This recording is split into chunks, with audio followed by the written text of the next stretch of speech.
अस्सलाम वालेकुम दोस्तों, आप देख रहे हैं शेबी भाई यूट्यूब चैनल।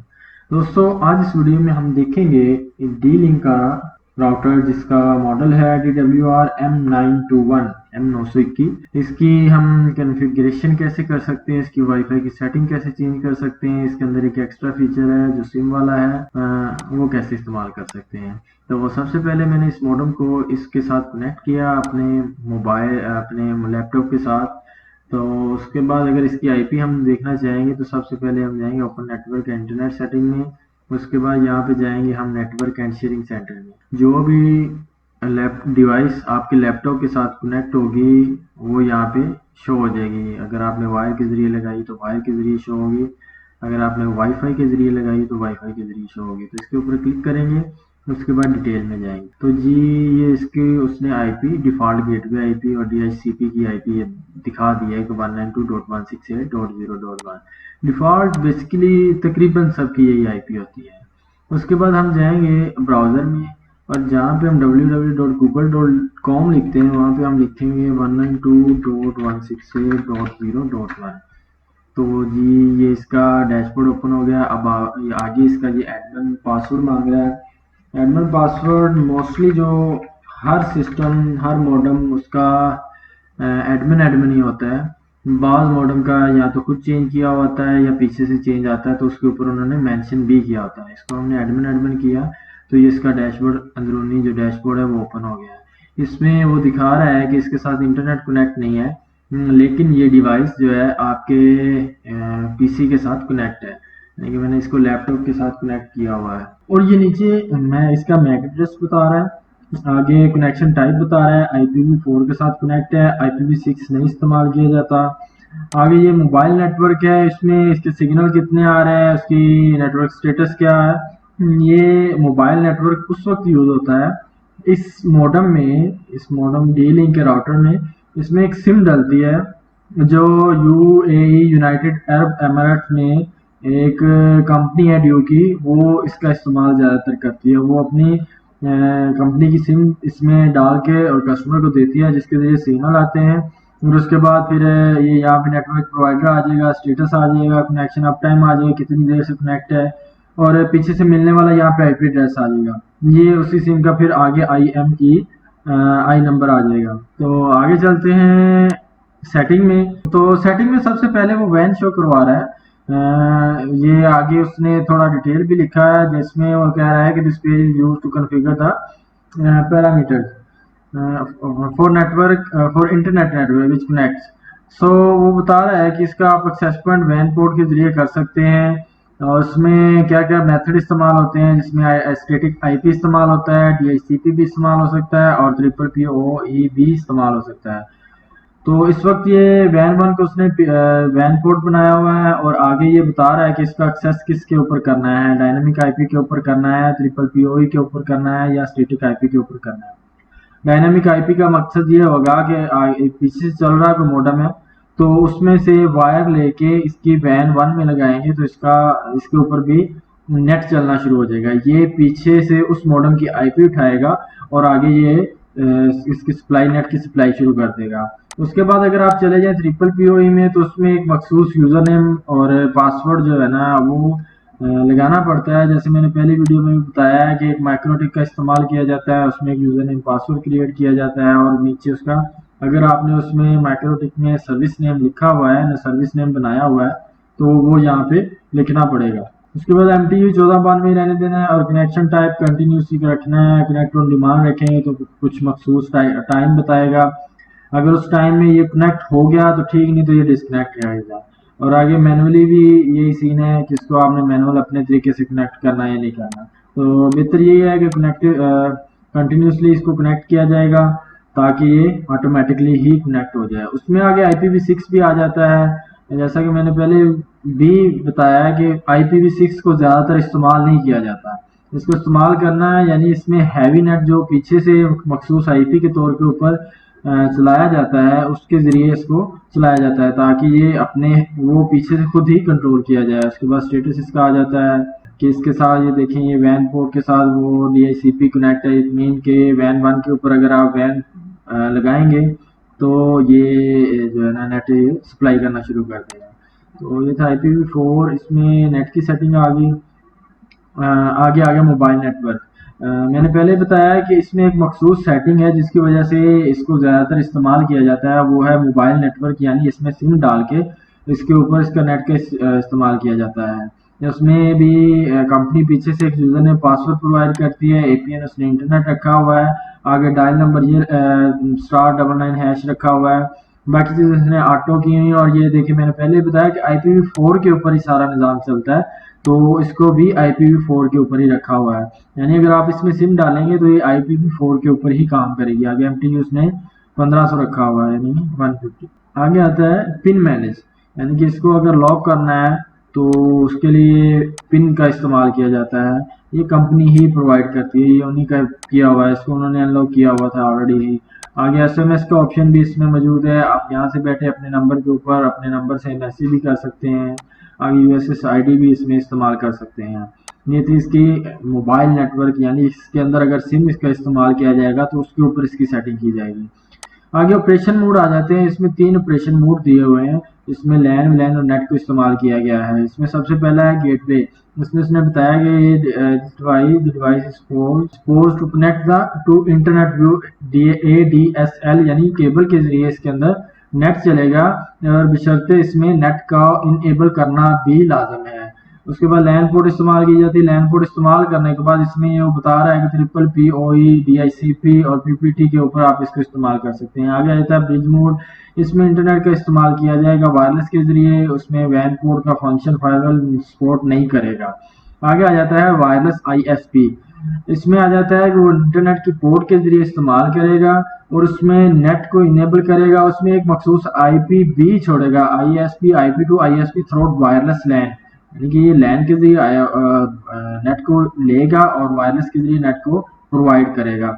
उसमें PPPoE DICP इसके ऊपर ये काम करेगा। इसमें ये होगा, ये वायरलेस भी छोड़ेगा। अगर गेटवे को इस्तेमाल करेंगे तो उसमें वो वायरलेस नहीं छोड़ेगा, सिर्फ line to line, line by line इसको इस्तेमाल करेगा। आगे आ जाए, इसको जो भी करना है सिलेक्ट करके आगे आप अप्लाई सेव करेंगे तो ये एक बार स्टार्ट होगा, उसके बाद इसके ऊपर सेटिंग अप्लाई हो जाएगी जी। आगे आ जाए, इसमें वाईफाई की सेटिंग। इसमें वाईफाई के सिग्नल छोड़े गए हैं, किस कौन से छोड़े गए हैं, 2.4 गीगा के।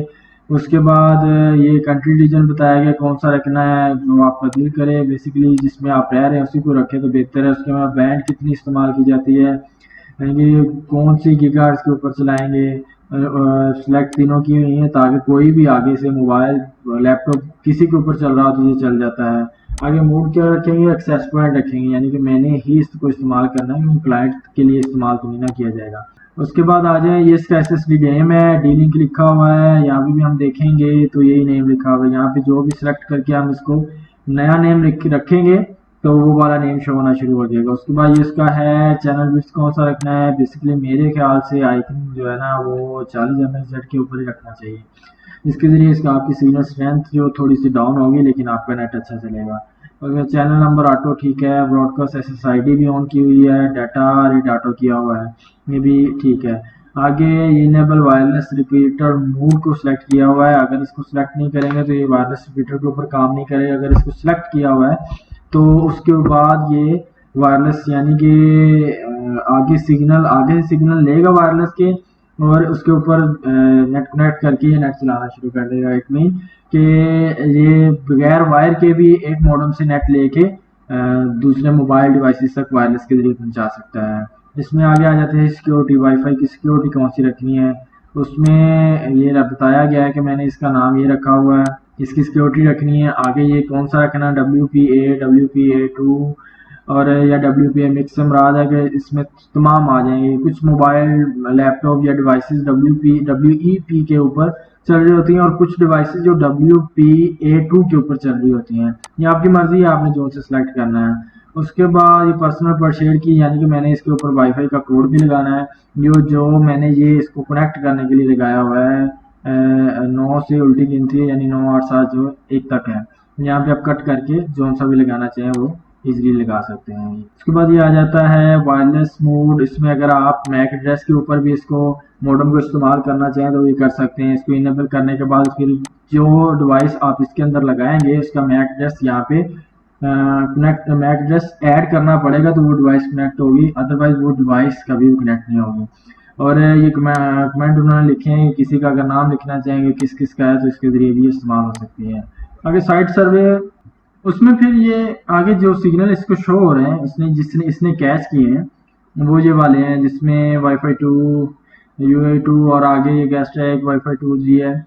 तो इनके ऊपर ये इसको जिसको भी कनेक्ट करना है उसके ऊपर सेलेक्ट करके हम नेक्स्ट करेंगे तो आगे वो इसका मांग रहा है कि इसकी पासवर्ड की सिक्योरिटी जो है ना वो हमें बताएं क्या है, और जैसे ही हम इसकी पासवर्ड की सिक्योरिटी लगाएंगे तो ये उसके साथ कनेक्ट हो जाएगा। आगे WPS का ऑप्शन है, इसका WPS आप ऑन रखना चाहें ऑफ रखना चाहें और जैसे आपकी मर्जी है। ऑन रखेंगे तो इसके साइड में एक बटन होता है, आगे पीछे कहीं पे भी हर मॉडेम के पास बटन होता है, उसमें रीसेट का भी होता है, WPS का भी होता है। और ये WPS जो है इसमें ये पिन भी दी हुई है और वो WPS के ऊपर भी मॉडेम के साथ कनेक्ट हो जाता है। आगे आ जाता है इसकी लैन की सेटिंग। लैन की सेटिंग में वो बता रहा है कि IPv4 में इंटरफेस कौन सा इस्तेमाल किया गया है, 0 है 0 1 है, आप कोई भी इस्तेमाल कर सकते हैं। इसकी IP बताई गई है, ये जो मैंने इसके ऊपर यहाँ पे लगाई जिसके ज़रिए इसके अंदर मैं गया हूँ, यानी आप लगा लेंगे घर का जो दरवाज़ा है उसको इसको आप इसका हम दरवाज़ा कह सकते हैं, IP को इस्तेमाल किया गया है। तो सबनेट मास्क सबका यही होता है, डिफ़ॉल्ट गेटवे भी यही होता है। आगे ये DHCP क्लाइंट रेंज है, भी आप इस मॉडेम के साथ कितने क्लाइंट कनेक्ट करना चाहते हैं, मैक्सिमम आप जितने मर्जी रख लें, लेकिन मैक्सिमम उन्होंने 100 दिए हुए हैं, 100 से 200 तक ये इतने क्लाइंट कनेक्ट हो सकते हैं। उसमें फिर आ जाएगी 192.168.0.1 IP इसकी है, 1.2 के साथ दूसरी डिवाइस होगी, 1.3 के साथ तीसरी होगी, इस तरह आगे आगे निज़ाम चलता जाएगा। अब इसमें DHCP का स्टेटस को ऑन किया हुआ है, इसमें डोमेन नेम को डीलिंग लिखा हुआ है और आगे इसका जो स्पिनिंग ट्री उसको ऑफ किया हुआ है। आगे आ जाए इसके IPv6 की भी यही सेम सेटिंग है, उसमें आपने DHCP को इनेबल करना है या डिसेबल करना है, क्योंकि हमने इसका इस्तेमाल IPv4 के ऊपर करना है तो मेरा नहीं ख्याल कि इसको हमें इनेबल करने की ज़रूरत होती है। आगे आ जाए VPN, इसके अंदर VPN का भी इस्तेमाल किया जा सकता है, जिसमें इसका इंटरनेट की सेटिंग को कनेक्ट करने के लिए इसका VPN का इस्तेमाल किया जाता है, जिसमें जो TP सर्वर के ऊपर इस्तेमाल किया जाता है, जिसमें सर्वर का बताया जाता है कि इसमें आप कौन सा VPN सर्वर इस्तेमाल करना चाहते हैं, उसका यूज़र नेम क्या है। हर VPN का एक यूज़र नेम और पासवर्ड होता है, मोस्टली तो फ्री होते हैं, लेकिन जो बाय किया जाता है उसका यूज़र नेम एक पासवर्ड होता है, मखसूस यूज़र नेम पासवर्ड होता है जिसमें काफ़ी ज़्यादा फीचर ऐड किए जाते हैं। तो आप इसमें VPN का भी इस्तेमाल कर सकते हैं। ये LAN 2 PV2 है, उसके अंदर आप इस्तेमाल कर सकते हैं। हर लाइन का अपना अपना दिया हुआ है ताकि आप अपना जो निज़ाम बेहतर तरीके से इसके अंदर चला सकें। उसके बाद इसमें भी स्टेटस दिखाया गया है कि इसका स्टेटस क्या आ रहा है। ओवरऑल तमाम जो है वो डिसेबल किए हुए हैं क्योंकि इसमें VPN का इस्तेमाल नहीं किया गया। इसमें USB का ऑप्शन है, जैसे ही आप इसके साथ USB कनेक्ट करेंगे तो ये USB का डाटा इस्तेमाल आपको शो करवाना शुरू कर देगा, उसके अंदर क्या है और क्या नहीं है। उसके बाद अकाउंट मैनेजमेंट है, आप उसके अकाउंट को भी मैनेज कर सकते हैं USB के, इसमें यूज़र नेम पासवर्ड लगा सकते हैं। उसका ये आगे शेयर फोल्डर आ गया इसमें, यानी कि इस मॉडेम के अंदर 2-3 एक्स्ट्रा फीचर दिए हुए हैं जिसकी वजह से इसको ताकि इसकी सेल वैल्यू बढ़े, जिसमें फोल्डर नेम ये रख सकते हैं, पाथ रख सकते हैं, कौन सा रखना है, उसमें परमिशन क्या रखनी है, रीड एंड राइट है या रीड ओनली है, जैसे आपकी मर्जी आप इसको कर सकते हैं। जी ये आगे इसके मज़ीद फीचर आ गए हैं जिसमें QoS है, firewall है, इसके अंदर मज़ीद काफ़ी सारे फीचर हैं जिसमें IP को कंट्रोल किया जाता है, जिसके अंदर पोर्ट को कंट्रोल किया जाता है, जिसके अंदर मैक फिल्टरिंग की जाती है, जिसके अंदर यूज़र को डिफाइन किया जाता है ताकि यूज़र जो है वो आपका इस रूल के तहत चले। इसका जो फायरवॉल है वो कौन सा इसमें इस्तेमाल किया जाए। इसके अंदर जो mostly important cheese I think कोई नहीं है क्योंकि इसका इस्तेमाल बहुत कम इस्तेमाल किया जाता है इसका फायरवॉल का, क्योंकि ये एक मखसूस तरीके से इसको रन करना पड़ता है जिसके लिए हमें तो इतनी ख़ास ज़रूरत नहीं है हमारे लिए। तो ज़्यादा जो है ना वो आ जाता है ट्रिपल PoE है या वायरलेस रिपीटिंग है, तो वही काम है। ये डायनेमिक आईपी टोटल 3 मोस्टली काम है, ये बड़ी बड़ी कंपनियों के लिए इस्तेमाल किया जाता है और हमें इसकी ज़रूरत नहीं है। आगे मैनेजमेंट आ जाता है, ये सबसे पहले आप इसका टाइम मैनेज कर सकते हैं और ये करंट टाइम शो भी करवा रहा है, अगर चेंज करना चाहें तो ये कर सकते हैं। उसके बाद टाइम जोन सेलेक्ट कर सकते हैं, किस टाइम जोन का टाइम रखना है इसमें। उसके एनटीपी सर्वर का भी इस्तेमाल किया जा सकता है, ये ऑलरेडी उन्होंने दिया हुआ है। ये ऑटो रिबूट का ऑप्शन है, इसमें आप इस मॉडम के अंदर टाइम लगा सकते हैं किस दिन कौन सी रेंज हो और किस टाइम ये ऑटो रिबूट हो जाए। मोस्टली जो नए राउटर आ रहे हैं, मॉडम आ रहे हैं, उसके अंदर जो है ना वो सुबह 3 से लेकर सुबह 5 बजे के दरमियान का टाइम सेट किया होता है, जिसमें बताया जाता है कि अगर आपको मॉडम के ऊपर कोई वर्क नहीं ना हो रहा होगा तो ऑटोमेटिकली इस दौरान वो रीस्टार्ट हो जाएगा। रीस्टार्ट होने का मकसद क्या है? उसका मकसद बेसिकली ये है कि इसमें जो इस्तेमाल यूजिंग के दौरान जो कैशेस के बैक एंड पे इकट्ठे होते रहते हैं, वो जब मॉडम को हम रीबूट करते हैं, जैसे हम मोबाइल को रीस्टार्ट करते हैं, किसी सिस्टम को रीस्टार्ट करते हैं, तो कैशे बेसिकली रीस्टार्ट करने का मकसद ये होता है कि जो कैशे पीछे बैकएंड जो रैम के ऊपर चल रहे होते हैं वो ऑटोमेटिकली रिमूव हो जाते हैं, जिसका फ़ायदा ये होता है कि हमारा जो मॉडम जो है ना वो रिलैक्स हो जाता है, जिसमें वो दोबारा एक नया जैसे न्यू इस्तेमाल किया जाता है वैसे की हालत में आ जाता है। और ये मेरा ख्याल आई थिंक डेली 24 घंटे के अंदर एक बार रिबूट करना लाजम होता है ताकि ये प्रॉपरली चलता रहे। बाज़ का मॉडम रिबूट नहीं होते, वो क्या करते हैं 2-3 दिन 4 दिन या 5 दिन चलते हैं, उसके बाद वो अपना हैंग होना शुरू हो जाते हैं, जिसमें या तो नेट की स्पीड नहीं देंगे या नेट का वो इस्तेमाल नहीं करेंगे या नेट डाउन कर देंगे, हो सकता है नेट को बंद भी कर दें, तो रिबूट करने के बाद फिर दोबारा वो वैसी ही हालत में आ जाते हैं। उसके बाद इसकी सिस्टम सेटिंग है, सिस्टम में कनेक्ट नेम एडमिन है, इसका यूजर नेम पासवर्ड लगा सकते हैं, एडमिनिस्ट्रेटर का जो एडमिन है बेसिकली वो डिफॉल्ट है, इसमें आप यूजर नेम चेंज कर सकते हैं। ये यूजर आ गया, इसमें आप यूजर नेम लगा सकते हैं और पासवर्ड लगा सकते हैं, न्यू पासवर्ड जो पहले लगाया वही लगा सकते हैं। आगे आ जाते हैं सिस्टम। सिस्टम में क्या है कि आप फाइल को सेव कर सकते हैं और इसके अंदर तमाम कॉन्फ़िगरेशन की हुई है उसको आप यहाँ पे सेव कर सकते हैं। वो ऑटोमेटिकली ये बाद में जब आप इसको सिलेक्ट फाइल करके अपलोड करके सिलेक्ट फाइल करेंगे तो वो ही पुरानी ऑलरेडी जो आपने सेव की होगी वही तमाम की तमाम सेटिंग इसके अंदर सेव हो जाएगी। और यहाँ पे ये रीसेट का ऑप्शन है, उसके बाद ये रीबूट का ऑप्शन है। रीसेट का मतलब है कि आपकी सेटिंग जो तमाम है वो डिफॉल्ट पे आ जाएगी जब आप इसको रीसेट करेंगे। रीबूट करेंगे तो ये बंद होकर डिवाइस चल पड़ेगी। उसके बाद आ जाते हैं इसका स्टैटिस्टिक्स, जिसमें वो बता रहा है कि 100 के ऊपर कितना चल रहा है निज़ाम और 101 के ऊपर कितना चल रहा है। फिल वक्त इसके ऊपर नेट नहीं कनेक्ट तो वो इसका इंटरफेस नहीं बता रहा है कि इसके अंदर क्या यूजेज हो रहा है और क्या नहीं हो रहा है। आगे आ जाता है डायग्नोस्टिक्स, उसमें आ जाता है पिंग। हम पिंग को चेक करने के लिए यहाँ पे होस्ट नेम और उसका आईपी एड्रेस कर देंगे और जैसे ही इसको रन करेंगे तो नीचे कुछ लाइनें चलनी शुरू हो जाएंगी। इनका बेसिक मकसद ये होता है कि इसमें पिंग चेक करने के भी दो तरीके हैं। एक तो है 1 2 3 4 5 6 सेकंड, इसके हिसाब से अभी 1 सेकंड में कितनी पिंग आ रही है, 6 आ रही है, 4 आ रही है, 5 आ रही है, 3 आ रही है। जितनी कम पिंग होगी उतना नेट हमारा अच्छा आएगा। जैसे अगर 6 पिंग आ रही है अच्छी है, 10 आ रही है अच्छी है, 30 तक अच्छी है, लेकिन उसके ऊपर जाएगी आपका नेट थोड़ा स्लो हो जाएगा। इससे ऊपर जाएगी तो नेट और मजीद स्लो हो जाएगा। उसका जो सोल्यूशन ये होता है, उसमें चेक किया जाता है कि आगे नेटवर्किंग में प्रॉब्लम है या पीछे से कंपनी में प्रॉब्लम है, वो फिर उसके हिसाब से उसको मैनेज किया जाता है। और दूसरी पिंग चेक करने का तरीका ये है कि वहाँ यहाँ पे होस्ट नेम आईपी एड्रेस के साथ एक मखसूस टाइम लगा के भी उसको चेक किया जाता है ताकि पर सेकंड है इसके हिसाब से हमारी पिंग ठीक आ रही है। उसमें जितने सेकंड हम लगाएंगे उस सेकंड के हिसाब से अगर तो वो चल रही है नीचे लाइन बाय लाइन चल रही है तो फिर तो वो ठीक है। अगर और उसमें आ जाता है run time request run time, हाँ उसमें आ जाता है रिक्वेस्ट टाइम आउट, तो इसका मतलब यह है कि उसमें प्रॉपर पिंग नहीं आ रही। उसके बाद आ जाता है ट्रेसर आउट, इसमें भी वही चेक किया जाता है इसकी पिंग इसका ट्रेस राउट में कोई प्रॉब्लम तो नहीं आ रही। उसके बाद आ जाता है अपग्रेड, आप इसके फर्मवेयर को अपग्रेड करना चाहते हैं। हर जो मोबाइल है, हर लैपटॉप है जिसमें विंडो का इस्तेमाल किया जाता है, उसके बाद मोबाइल में एंड्रॉयड सिस्टम है, आईफोन के अंदर उनका अपनी कोई ऐप स्टोर है, तो हवावे में जैसे ऐप गैलरी है, तो हर दिन या 1-2 दिन बाद या 1 हफ्ते बाद या 1 महीने बाद उसमें वो क्या करते हैं कि वो कुछ नए फीचर ऐड करते हैं और उसका फर्मवेयर चेंज कर दिया जाता है। तो इसका भी ये अभी मेरे ख्याल में ये काफ़ी ओल्ड है, अभी तो V2 पॉइंट समथिंग आया हुआ है। उसका अपलोड करने का तरीका ये है कि नेट से सबसे पहले इसको डाउनलोड करें और फिर उसकी लोकेशन मालूम कर लें, सिलेक्ट फाइल करें। सिलेक्ट फाइल करने के बाद जहाँ पर उसकी लोकेशन है उसके ऊपर सेलेक्ट करके इसको ओके करें तो ये रिबूट होके ऑटोमेटिकली इसमें अपग्रेड हो जाएगा।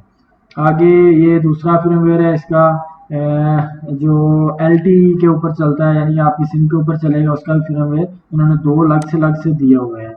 आगे आ जाता है लॉग आउट का ऑप्शन, हम इसके ऊपर क्लिक करेंगे तो ये वो पूछ रहा है कि are you sure you want to log out, यानी कि आप इसको लॉग आउट करना चाहते हैं, तो ये लॉग आउट करने के ऊपर ये खत्म हो जाएगा। तो ये इसके डैशबोर्ड के ऊपर सबसे पहले तो लैंग्वेज दी है, 2 ही लैंग्वेज है, एक चाइनीज़ और इंग्लिश है, जो आपको अच्छी लगे उसके ऊपर आप इस्तेमाल कर सकते हैं। तो मिलते हैं नेक्स्ट वीडियो में। अल्लाह हाफिज़।